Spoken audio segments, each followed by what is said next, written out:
Hey, and welcome to Map 4 of Duke Nukem 3D, the fourth map in LA Meltdown, Toxic Dump. And as you can see, we are in a bit of a situation here. The sub that we were in at the end of the last level has begun to sunk. Yes, it's been sabotaged, and as you can see, you have to solve a bit of a puzzle to get out and make your way to freedom. So, heading outside here, you can see it's a wide open area. There's a lot of area to swim into. There's also some enemies knocking around here, so you've got to be really careful, because if you're pistol starting like I am here, it can be quite easy to get overwhelmed if you wake up too many enemies at once. So we're going to head up the cliffside here. This leads us up top, but it also lets us get our hands on the RPG there. We're going to take down these turrets. The turrets are very annoying because they're actually surprisingly accurate in Duke Nukem 3D. I'm actually going to come over here and just... that didn't work as intended. So you can't actually... I don't think you can get inside there. If there is a way, I've never known how to do it. We're going to destroy this last turret here. So there's actually some secrets here that we can get into. If we come inside here, there's a nice little note on the wall asking how we got there. There's also a hollow Duke in the wall behind that, but you know, I don't really like grabbing the hollow Duke, so we're going to ignore that. We are going to open this secret here though, because it's got a bunch of RPG ammo in it for us. So the blue door is what we need to open here to continue on. I'm going to dive back into the water though, because there is actually an alternate route that you can take from the start if you fancy it. So when you're sort of swimming around here, you'll notice you'll only have a very limited amount of time where you can actually swim underwater before you start to lose health. You actually need to grab an oxygen tank if you're going to be underwater for any length of time. Luckily there's one right outside the sub, so it's not too difficult to see. If we head down here, you can actually blow that wall up there. I'm going to grab the portable med pack because why not? As you can see, there's a lot of these enemies on the way up here, so you've got to make good use of the RPG here to get rid of them. We also get some pipe bombs, which is nice. So if you use the pipe bomb here effectively, you will be able to come outside here. And it's just another way for you to come out into this area. It's not too impressive, but you know, it's a nice little secret. Be careful for the tripwires here. We've already blown one of them up. Ow. So sometimes the explosions will still catch you if you're stood a bit too close, even if it looks like you're well out of range. This switch here turns on and off the lights. I like to have the lights on in here. So there's a bit of cleanup we've got to do before we can get further in this level. If you look up there, you can see there's a tripwire. That's a very nasty tripwire, because in a minute you'll see that we'll be put onto a conveyor belt that we can't really stop once we're on it. And it is very possible to die instantly if you don't take out that tripwire. It's a nasty beginner's trap, in my opinion, because it's kind of like you really have to know it's there. So, as you can see, we can't really go any further down here. We need the red key, and the red key is up top there to the right. Let's take you out. So you can see those little arms moving across the roof there. We actually need to manipulate these to picking us up and taking us where we need to go, which is exactly what we're going to do here. We're going to take out the aliens here. Now, here's the thing here. If you get grabbed by this, you can't turn around and you can't aim your gun. If the tripwire was there, you actually get dragged through it and you'll actually blow up. There are several ways you can blow it up. You can use the dead body of an alien, and if it gets picked up, then that'll blow it up. Or you can do what I did and use a rocket or a pipe bomb, although I wouldn't recommend a pipe bomb because it's a bit harder to hit. Anyway, we've got the red key because it was in that little container. But what we're going to do, we're actually going to come inside here. It's actually worth our time to pop our heads into here, kill all the enemies. So one of these switches, I know, opens up the secret area here. Yes, it does. So if you jump up here, you can grab some atomic health, give yourself a nice little health bonus as you're heading through the level here.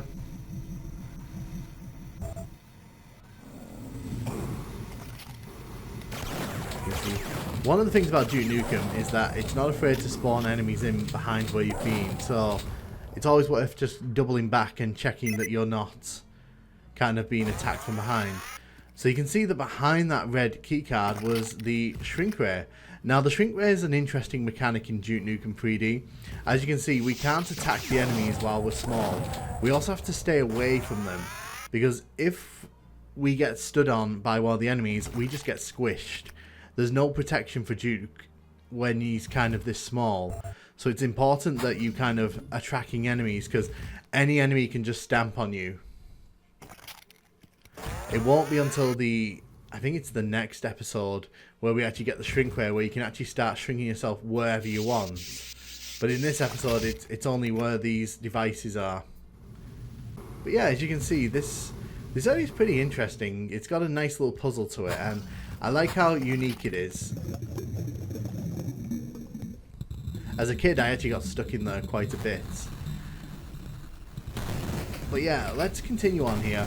We've got to watch out for the bombs there. They're just floating bomb mines. It's best to just kind of get rid of them so you don't accidentally lose all your health. So the whole point of this part is that we've got to open up the flood doors again. But in order to make that happen, we've actually got to hit the switch up top here. There's a bunch of enemies between us and the switch, which is why we're going to take our time here. You can see that we're moving back into the canyon area here, so this is very much a kind of base built into the mountains kind of area. You can't get up top of those waterfalls, unfortunately. It's always worth checking in Duke Nukem if you can get up to the top of where those like waterfalls are coming from. Sometimes they hide little secrets which are worth your time. So you can see there's a crack in the wall there, so let's see what that gets us. And what this does, if we do the final one here, it actually circles back to the beginning of the level, so we can actually come back here and re-explore if there's anything that we feel we've missed. So if you click here, you can actually see the door there is closed. Let's hit the switch. The door opens. So that's the door that we actually needed to open up. So that's what we're going to do right now. As you can see, there are more enemies kind of in the area now, because once we hit the switch, the enemies just feel the urge to appear. Let's go down. You'll notice the water level here has dropped as well, because once we hit that switch, the water kind of escapes back into that area. I think that's what the whole point of it is. It's supposed to be like a flood door. You can see there's a lot of these guys under the water here, and the best way I find to get rid of them is to use explosives like the RPG. The RPG is amazing for dealing with these, but unfortunately, we've not got any ammo for that right now, so we'll have to just make do. I love how detailed these underwater areas are, because you can see here, this is like a little office that's sort of been flooded and abandoned because of the water here. And when you hit the switch to the side here in a second, you actually kind of get to go back to the other little office spaces that we saw flooded. And the swimming mechanics in Duke Nukem are not amazing, don't get me wrong, but back in the day, this was so unique. How many games back in like 96 were letting you go underwater and swim around and have like full levels that basically took place underwater? So these switches don't do anything. But yeah, you can see here, we've actually ended up back here, which is pretty advantageous because I want to very quickly go and look off to the side over here. Let's go. Let's grab the RPG ammo. Don't think there's anything else here.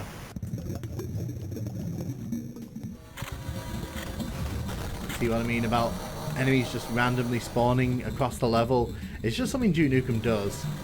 So here you can see we've got a massive crusher in our way. There's actually a med pack to the side, to the left hand side, but I'm not going to bother with that because it's not worth it. You actually need to time your thing for going through when the grey panel sort of shows up, because that's the only one that you can actually fit into. If you try to go in at any other time, you get squished and kicked back to the start of the level.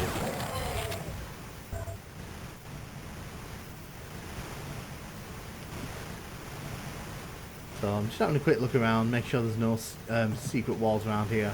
Some of these levels I'm a bit rusty on. Now I know there's a secret wall here, which we're going to take advantage of. So this leads us into this little secret room here. So there's a little generator there. So we've got some ammo for the RPG there, and that's pretty useful. Again, there's some more turbines there. This actually drops us into the same area we were just going to be heading into anyway. So all this has done is bring us in through a different way. Now, this area that we've entered here is kind of like a little puzzle box. You've got to do various things to get to the next stage, and then the next stage on from that.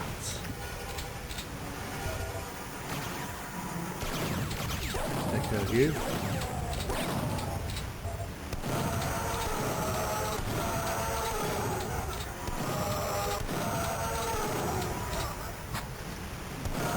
Shoot the octobrain in the face.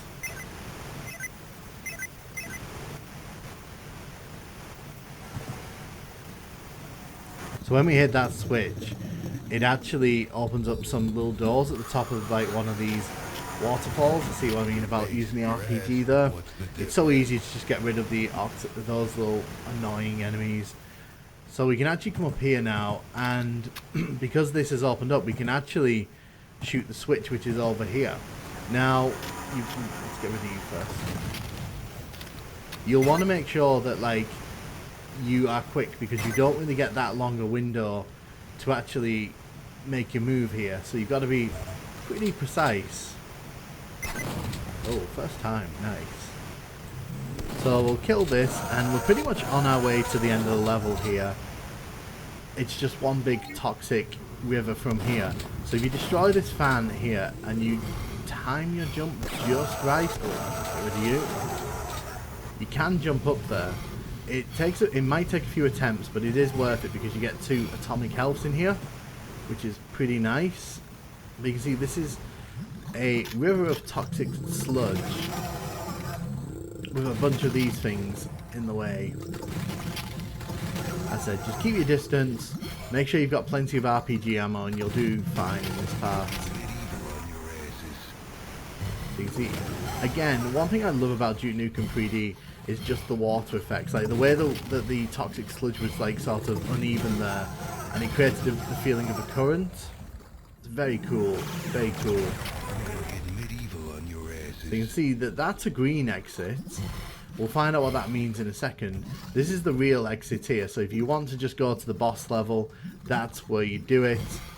Personally, I'm going to head off to the secret level here, which the game's just told us about. So yeah, Toxic Dump for me, probably the weakest level we've been in so far.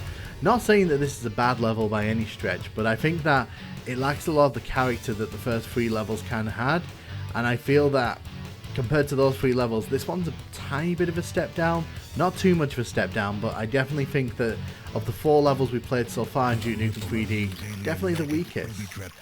But we're going to take a look at the N64 version of this level here, and you can see that it's pretty faithful. You even get the puzzle at the start here, which is really nice. I'm not a fan of the sound effects that's playing, because it sounds a bit different and it sounds a bit off to me, but I mean, compromises had to be made somewhere, I guess, with these versions. So we're going to shoot the enemies here. You can see that again, we're in the like daytime aesthetic, which just makes this all feel completely different to me. Like it's so strange seeing all this with a different skybox like that. So there's no sign here this time saying how do we get here, but if we turn around, we can grab that Hollow Duke this time.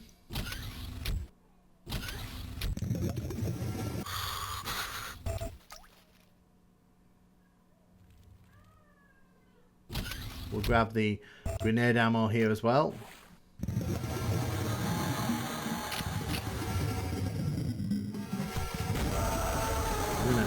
shoot the octobrain in the face. I do like how between these levels in the first episode there is a strong sense of continuity. Like, they try to tell like a continuous story through the level design, and that's something I think that a lot of first-person shooters didn't really manage during this period. Like, the first to second level, it feels like it's in the same neighborhood, like literally feels like it's in the same streets basically. Number 2 to 3, you get captured at the end of 2. The third one, you wake up in the prison, and then at the end of the third level you get into the sub, and then at the start of this level the sub's blown up, so you're basically off on your own. God, why did you get so close? But yeah, we've got to be really careful. The grenade launcher for me isn't as friendly to use as the RPG, because it has its own flight path and everything, so just got to be a bit careful for that. Lovely. You can see again, the window here kind of opens up ever so slightly. Just going to get rid of these turrets because I don't fancy them chipping away at my health for the next few minutes. But as you can see, like, it's got a very different vibe to it. The skybox really does make a difference. And you can see as well, they've moved that blue keycard around the corner so that it's a bit more obvious. I kind of get the feeling that they may have felt that some people on the N64 may not be able to find it if it's hidden in that alcove with the door. As you can see, this is very faithful to what we saw in the PC version. Even the puzzles are kind of the same. So we're going to trigger this little area here, just because I feel like I want to get my hands on some of the shotgun ammo. Now, a little problem we're going to face here is that in the PC version, it's very easy to use the RPG to take down that.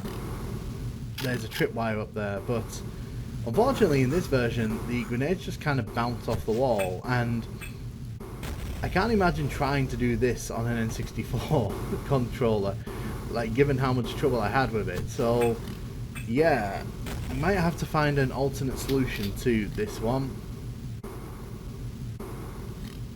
The thing is, once you're grabbed by these things, you can't actually jump or move around, so you're kind of forced into this situation. So let's see what we can do here. So you see, that's just picked up the body, and nice. So I don't know if my grenade would have made a difference there, but the body triggered the laser, which was great for me. So we've been safely placed on this side now. Kill the big cop, and as you can see, this leads again back to here, so it creates a nice little circle. Let's grab the access card.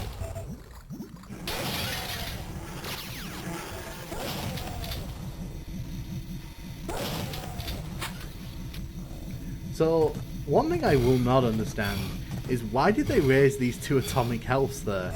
You can see that I was jumping and you can't actually reach them. Like, if you try to jump for these in this version, you're just a bit short. It's kind of frustrating. Not sure why they would make that kind of change, but as you can see, I'm not doing well in the health department, so I can't exactly sort of afford to lose too much health to this. We'll come back to this later in the level if I can. I'll be a bit careful here, my health's not doing too great.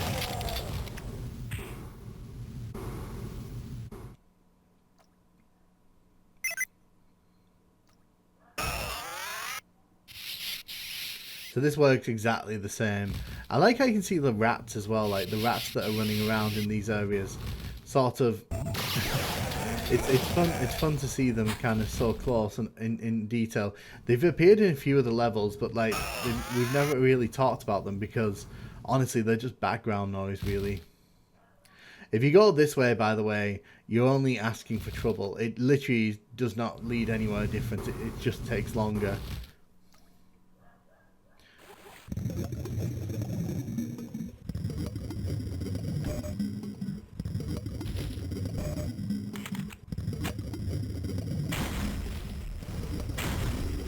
So I'm going to take out these little landmines.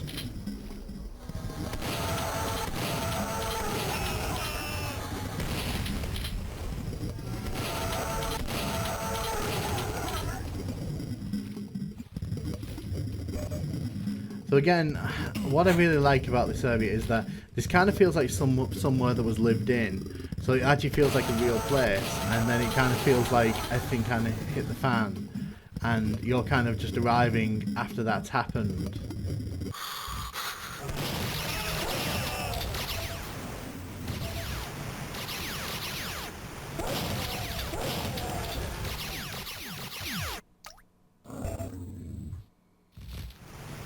One thing I really like about Duke Nukem 3D as well is that I just love how its outdoor areas always feel a bit more interesting. It always feels like there's a lot to explore, and there's lots of hidden areas where, because Duke can jump and crawl, there's a lot more options for traversing these areas than you get in like other first-person shooters of this era. Because Duke is highly mobile compared to a lot of the protagonists of these games back in the day. Again, this leads all the way around here. I didn't know there was a jetpack there. Like, if that was in the PC version, I missed that completely.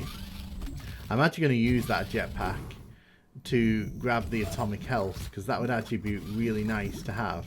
Excuse me.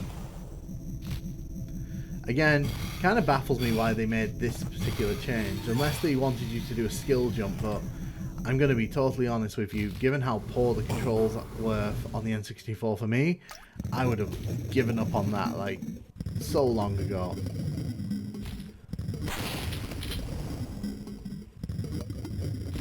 So, okay, we actually need to open that door, don't we? Yeah, I didn't press the switch up top.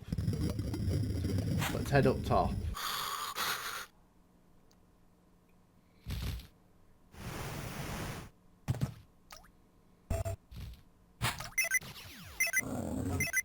So you can see on the CCTV there, some of the enemies have spawned, which is lovely.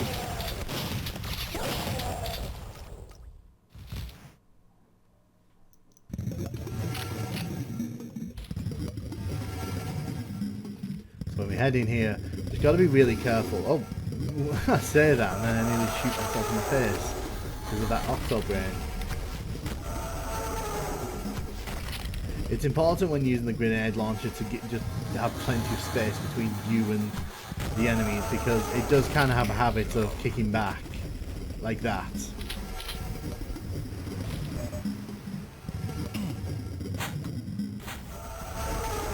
But up to now, there hasn't been that many differences between this and the... Oh. You little pest. This and the PC version. Unlike with the first two levels where they kind of added in a lot more detail, in this level it kind of just feels like they did a pretty solid job of just porting everything over. You can see the health pack there. I'm actually going to grab that because we do kind of need that. So you kind of just scope around here like that, and then you kind of... not. Ooh. Some of the enemies on the other side actually came into the squishy bit, so good for us.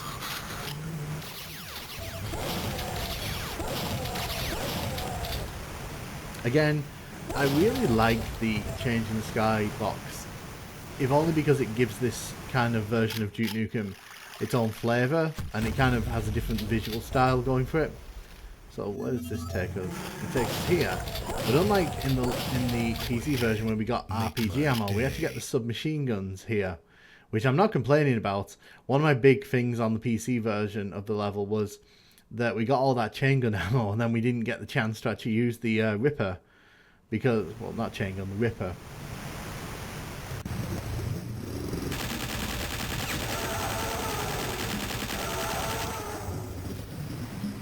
I do like the SMGs. I think I prefer the Ripper myself, but like I think they're perfectly adequate replacements. You're so lucky.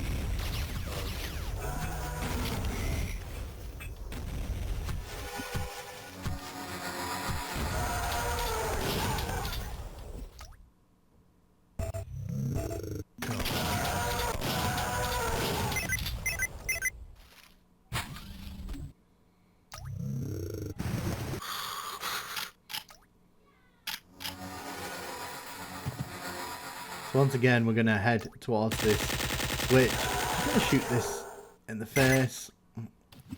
Again, we got to move pretty quick. So, I cannot for the life of me imagine like how much more difficult this would be on the actual N64 controller.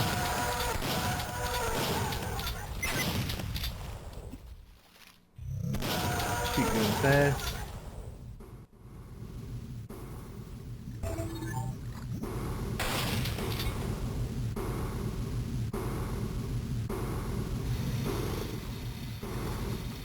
going to grab the atomic health here. Kill you for good measure. So an interesting little tidbit about this level, there isn't actually a secret exit like there was in the PC version. So on the second level, Red Light District, there was actually a secret exit that I completely missed, and the plan with that is I'm going to go back and do a separate video for that when I get the chance. But what's interesting is that they didn't take out the room for the secret level in this version. They actually left it there, but they just kind of took out the exit itself. So you can see this is the normal exit, and there's the teleporter that takes you back, so you can get back to the rest of the level. But we're going to blow up this here.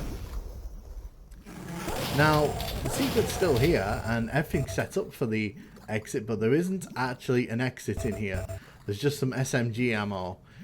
It's interesting that they didn't just get rid of this, but I guess they felt that it was a worthy enough secret in its own right. But this was a very faithful version of the PC version of Toxic Dump.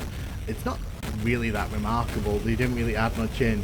You'll also notice that the next level is Launch Facility. So it's actually taking us to the secret level from the PC version, which is pretty interesting.